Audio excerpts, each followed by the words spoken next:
Magandang umaga mga kahuan. Narito na ang ating latest weather update today morning edition. Narito na ang lagay nating panahon ngayong araw nga ng Lunes, January 22, 2024.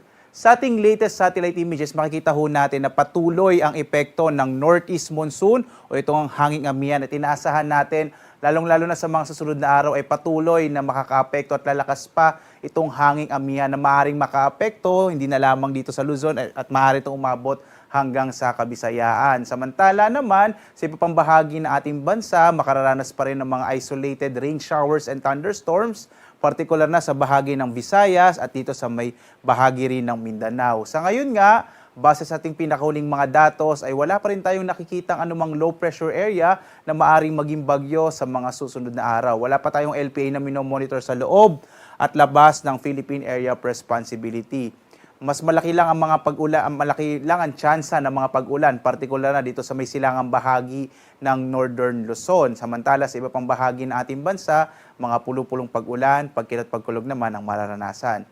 Dito sa Luzon, inaasahan natin ang malaking tsansa ng mahihinang pag-ulan, partikular na sa bahagi ng Batanes, kasama rin yung Apayao, Cagayan, kasama yung Babuyan Islands, dulot yan sa patuloy na paglakas ng northeast monsoon o hanging amihan. Samantala, sa nalalabing bahagi ng Northern Luzon, yung Ilocos Region, nalalabing bahagi ng Cordillera at ng Cagayan Valley, kasama din itong Central Luzon, Calabarzon at Kamaynilaan.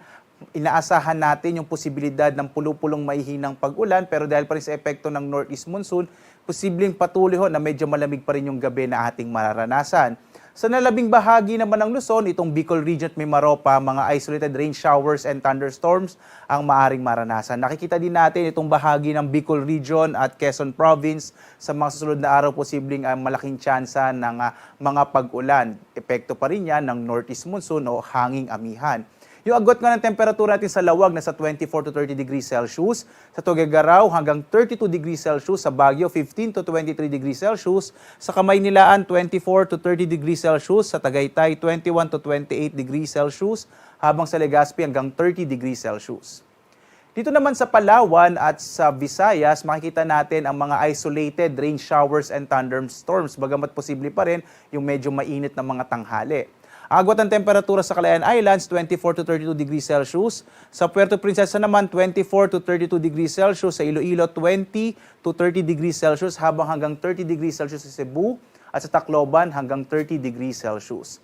Sa bahagi naman ng Mindanao, posible rin yung mga isolated o pulupulong mga pag-ulan, pagkilat, pagkulog. Bagamat mga isolated ito, minsan yung mga localized thunderstorms ay maaaring magdulot ng mga biglaang pagbaha at pagguho ng lupa. Ugalayin ho natin na laging updated sa mga nilalabas na mga warnings na ating mga Regional Services Division dito sa Visayas at sa Mindanao. Yung agwat ng temperatura sa Zamboanga, 24 to 33 degrees Celsius. Sa Cagayan de Oro naman, nasa 26 to 30 degrees Celsius, habang sa Davao ay mula 25 to 32 degrees Celsius.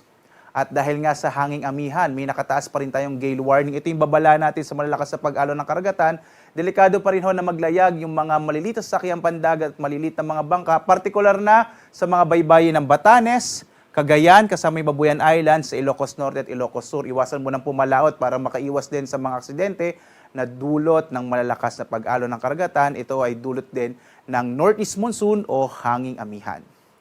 Ang araw natin nagsisikat mamayang 6:25 na umaga at lulubog, ganap na 5:50 ng hapon.